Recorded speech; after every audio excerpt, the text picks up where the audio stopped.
ఓం నమ శివాయ. శ్రీశైల మల్లికార్జున మేడారం సమ్మక్క సారక్క చిలుకూరు బాలాజీ స్వామి. ఓం నమ శివాయ.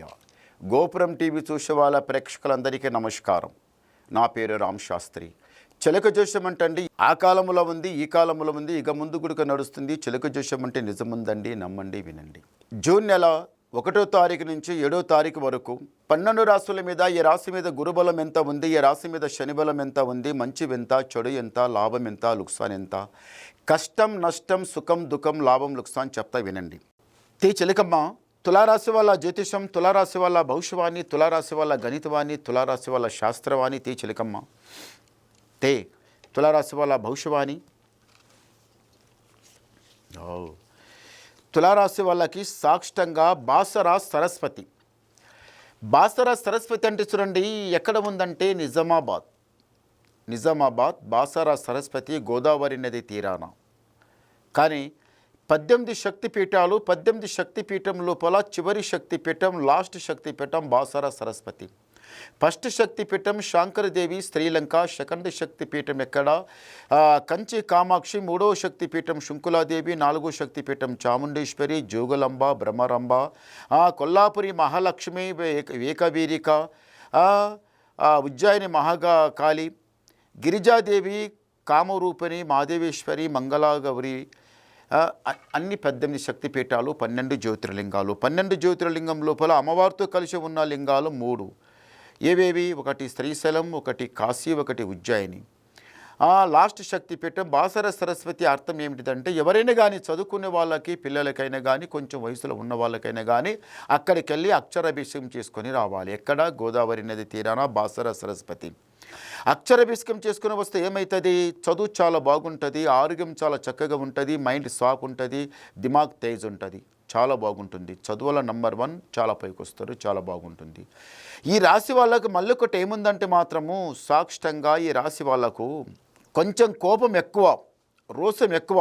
ఏదన్నా మాట మాట్లాడితే సరే నేను ఇంతవరకు నేను మాట పడని వాని, మా పెద్దలు గుడక మాట పడని వాళ్ళు, నేను గుడక మాట పడని వాని, వెళ్తా రాత్రు పగలనకుండా కష్టం చేస్తా, తీసుకొస్తా, ఇంటికి పోషిస్తా, ఇంటికి పోషించాలి. ఇంట్లో ఉన్నవాళ్ళు చిన్న పెద్ద అందరూ ఒకటి ఐకమత్యంగా నడవాలి. కానీ అందరు నా మాట మీద నడవాలి. కొట్లాడా జగడా లపడా ఉండవద్దు. బయటికి వెళ్ళి వాళ్ళ మీద వీళ్ళ మీద అదంతా ఎక్కడ ఉన్న మాట అక్కడనే వదిలిపెట్టాలి. ఏదైతే మాట వింటామో, ఏదైతే చెడు ఉన్నా మంచి ఉన్నా, ఏ మాట ఉన్నా అక్కడనే వదిలిపెట్టాలి. ఎక్కడ ఉన్న పనులు, ఎప్పుడు పనులు అప్పుడే చేయాలి. ఏదైనా పనులు ఉంటాయండి, ఇది వద్దు నేను రేపు చేస్తాలే, అది ఉండని ఆనే ఉండని మళ్ళీ చూద్దాంలే, అట్లా వద్దు. ఎప్పటి పని అప్పునే చేయాలి. ఎక్కడ ఉన్న వస్తువులు అక్కడనే పెట్టాలి.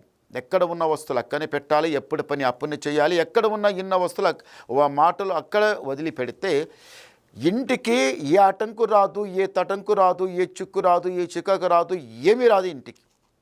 ఇంట్లో ఎట్లా ఉంటుందంటే ఒక సిప్పు, ఒక పడవ సముద్రం మీదుగా నడుస్తుంటే ఎట్లా నడుస్తూ ఉంటుందో సంసారం గుడక సముద్రం లేక పడవ లేకని అది గుడక మునుగనియది, తేలకుండా ఒక లేవల్గా నడిపిస్తుంది. సంసారం అనేది గుడక చాలా కష్టం. అలాంటి కష్టం గుడక వేగుకుంటా నడుస్తారు. పెళ్ళిళ్ళు, పేరెంటాలు, మంచి చెడు అన్నీ ఒక్కటి కాకుండా పుట్టినప్పటి నుంచి చివరి వరకు మరణం వరకు అన్నీ ఇంటి లోపల నడుస్తూనే ఉంటాయి. మరి అన్నీ నడిచినప్పుడు ఇంటి లోపల మెయిన్ ఏముండాలి? 4 రాళ్ళు జమ చేసి, జతనంగా చేసి, పొదగల్లా లేసి, కష్టం చేసి, తిప్పలు పడి, పైసకు పైసా కూడపెట్టి వెనక జమ చేసి పెడితే ఏ రోగాలు గుడక రావు, ఏ దరిద్రం ఇంటి ముందర వచ్చి నిలబడదు, ఇంటి మీద ఏ శని గుడక ఉండదు. చూడండి అలాగా. చూడండి పైసా జమ చేయాలంటే గుడక చాలా జాగ్రత్తగా చూడండి. ఎప్పుడు అంటే ఏది పడితే అది కొనడం, ఏదంటే అది తీసుకోవడం, ఎట్లంటే అట్లా ఖర్చు పెట్టడం అది కరెక్ట్ కాదు. పైసా ఇంటికి ఇంత పైసా వచ్చిన తర్వాత ఆ డబ్బు తీసుకుపోయి అట్లే ఇంట్లో పెట్టాలి. ఏమన్నా చేతి ఖర్చుకి ఏమన్నా ఉంటే అది తీసుకోవాలి. ఎట్లంటే అట్లా అది నెమ్మదిగా ఒక లెక్క ప్రకారం ఖర్చు చేసుకోవాలి. చేతిలో పైసా అయిపోయింది కదా అని మళ్ళీ పెట్టిన దానికి మళ్ళీ చేయి పెట్టి మళ్ళీ అది తీవవద్దు. ఎట్టంటే అట్లా ఖర్చు చేయవద్దు. పైసా ముందు ఇంట్లో పెట్టి మిగిలింది ఖర్చు చేసుకోవాలి. అంతే తప్ప పైసలు మన అన్ని తెచ్చినవన్నీ జేబులో పెట్టుకొని అన్ని ఖర్చు చేసాం, మిగిలినవి ఏమైనా ఉంటే ఇంట్లో పెడదామంటే అది కరెక్ట్ కాదు. అలా పెట్టవద్దు. బరకత ఉండదు, అరుకత ఉండదు, మనసు శాంతం ఉండదు. ఈ రాశి వాళ్ళకి మళ్ళీ ఒకటి ఏముందంటే మాత్రం ఎక్కువ ఆలోచిస్తారు. ఎందుకు ఆలోచిస్తారు? అంతా ఆలోచిస్తారు. ఏమాయారా నా గతి, ఎట్లా నా గతి, అట్లా ఇట్లా ఏదేదో 12 రకాలు ఆలోచిస్తారు. ఇవెంత ఆలోచించడం కన్నా చేసి చూపెట్టాలని మీకు ఉద్దేశం. అలాగే చేసి చూపెట్టండి, చాలా బాగుంటుంది. మీరు ఎవరి మాట వినరు. మీ మాట మీది, మీ గుణం మీది, మీకు నచ్చింది చేస్తారు, నచ్చింది చేయాలనుకుంటారు. పట్టుదల బాగుండాలి, పట్టుదల మీద చేయాలి. ఏదో చేస్తేమి, ఏదో వదిలిపెడితేమి, సగవరకు పని చేస్తేమి, అది వదిలిపెడితేమి, అది అట్లా కరెక్ట్ కాదండి. ఏదన్నా పని చేస్తే పూర్తిగా కరెక్ట్ చేయాలి, నచ్చేటట్టు చేయాలి, అది బాగుంటుంది. దారిద్ర్య గడియ మస్తు సతాయిచ్చింది ఈ తులారాశి వాళ్ళకి. ఎందుకో కానీ నరకన్ను నరదృష్టి అయితే ఐస్కంత మతికినట్టు అతికినట్టు ఉంటుంది.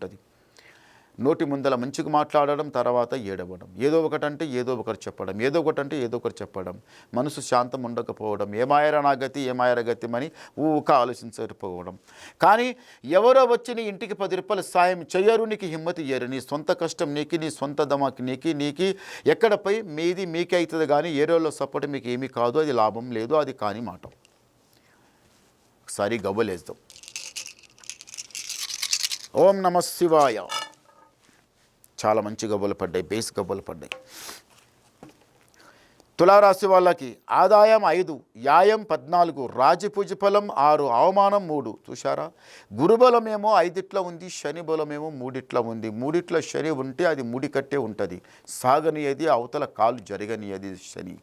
దానికి భగవంతుడి దయ వలన, దేవుని దయ కావాలి. భగవంతుని దయ మీద మీరు నడవండి, మీకు చాలా మంచిగా ఉంటుంది. ఎక్కడపై గురుబలం 5, శని బలం 3, మీకు గురుబలం చాలా బాగుంటుంది. చేయి పెట్టిన పని కలిసి వస్తుంది. మళ్ళీ మీరు ఏమన్నా వినాలనుకుంటే నాకు ఫోన్ ద్వారా మాట్లాడండి, మీ డౌట్ క్లియర్ చేసేస్తా, ఉన్నది మొత్తం చెప్పేస్తా. నమస్కారం.